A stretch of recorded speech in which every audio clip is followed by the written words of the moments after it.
बहुत बहुत शुक्रिया। जो सरकार वो लेके आई है, जिस सरकार में वो बैठी है, वो मोदी सरकार को क्या ये महंगाई दिख नहीं रही है कि क्या सिर्फ महंगाई सत्ता में आने के लिए एक मुद्दा था?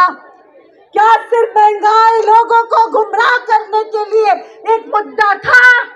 क्या महंगाई सिर्फ और सिर्फ भोली जनता को गुमराह करने के लिए एक मुद्दा बना के हम सबके बीच रखा गया?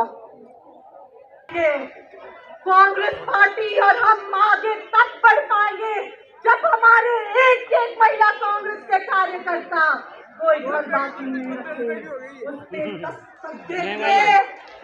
हमारे साथ हैं कांग्रेस के दिल्ली प्रदेश अध्यक्ष अनिल चौधरी जी। अनिल चौधरी जी, जो आज ये धरना प्रदर्शन किया जा रहा है, महंगाई के खिलाफ किया जा रहा है, क्या लगता है खाली बीजेपी सरकार में महंगाई बढ़ी, कांग्रेस में नहीं बढ़ी? स्वाभाविक बात है, आज जो महंगाई आसमान छू रही है उसी का नतीजा है कि आज हर वर्ग परेशान है। खासतौर से जो महिलाओं का जिक्र किया, मैं कहना चाहता हूँ जो आप बात कह रहे हैं कि केवल भाजपा के राज में तो मेरा सवाल ये है कि आप आंकड़ों को सामने रखिए, समीक्षा कीजिए। आपके चैनल के दर्शकों से भी कहना चाहता हूँ ये आवाज हमारी नहीं है, ये जनता की आवाज है।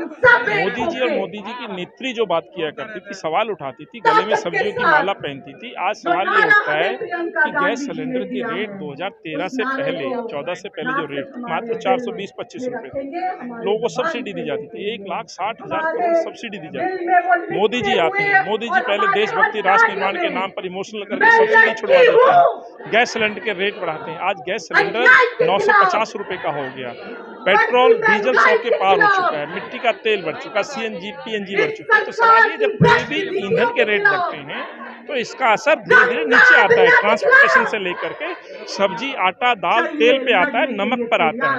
और आज जनता परेशान है। महिलाएं आज जब रसोई में जाती हैं, गैस सिलेंडर की तरफ देखती हैं, सब्जी खरीदने जाती हैं तो सब्जी की तरफ देखती हैं, तो जनता त्राहिमाम है। प्रश्न लोगों से कि 7 साल में अपने शहर को, देश को बना क्या दिया? महंगाई आसमान छू रही है, रोजगार है नहीं, मजदूरी आप बढ़ा नहीं रहे, केवल आप धर्म राष्ट्रपति के नाम पे लोगों को इमोशनल करके वोट तो ले लेते हैं, लेकिन जो जनता के मुद्दे हैं उनका हल कौन निकालेगा? यही कारण है राहुल जी पार्लियामेंट में बोलते हैं, धरने पे बैठते हैं, कांग्रेस का कार्यकर्ता सड़कों पर है, महिला कांग्रेस सड़कों पर, आप देख सकते हैं इतनी धूप में लगभग मोदी जी तो मौजूदा सरकार तो घर घर राशन भी तो दे रही है। देखिए, राशन जरूरत आवश्यकता नहीं है, आप रोजगार आवश्यकता समझ लीजिए। रोजगार होगा तो कोई भी व्यक्ति बाजार से राशन खरीद लेगा।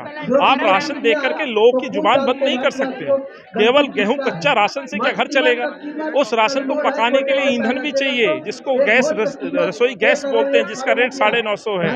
राशन को पकाने के लिए घी चाहिए, तेल चाहिए, सब्जियां चाहिए, नमक चाहिए, मसाले चाहिए। ये परेशानी मानसिक तौर पर इतना परेशान है वर्ग, तो उस वर्ग की परेशानी को कौन दूर करेगा? आप ये कहेंगे कि राशन दे रही है, तो किस शेप में राशन दे रही है? सवाल ये है, महंगाई जो आसमान को छू रही है, प्रश्न ये है, रोजगार है नहीं, प्रश्न ये है, तो इनके जवाब देने चाहिए। यही कारण है कि आज कांग्रेस का हर कार्यकर्ता सड़कों पर।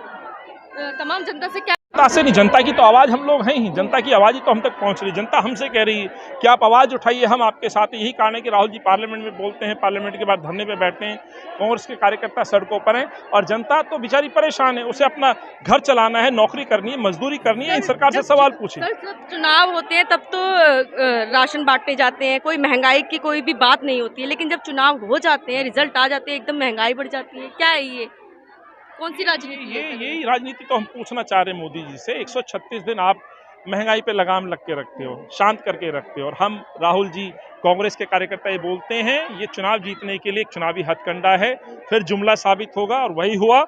136 दिन के बाद फिर से रेट बढ़ाने शुरू कर दिए। 10 दिन के अंदर 6.5 रुपये डीजल पे बढ़ा दिए, गैस रसोई पे बढ़ा दिए, केरोसिन पे बढ़ा दिए, हर चीज़ पे तो रेट बढ़ रहे हैं। तो आपका ये वाजिब सवाल है, और यही बात हम कह रहे थे, मतदाताओं से भी कह रहे थे। लेकिन जैसे मैंने कहा, धर्म, देशभक्ति, राष्ट्र निर्माण के नाम पे लोगों को इमोशनल किया जाता है, सरकारें बना ली जाती हैं, और उसके बाद खुली लूट मचाई जाती है। उस खुली लूट के खिलाफ कांग्रेस कार्यकर्ता सड़कों पर।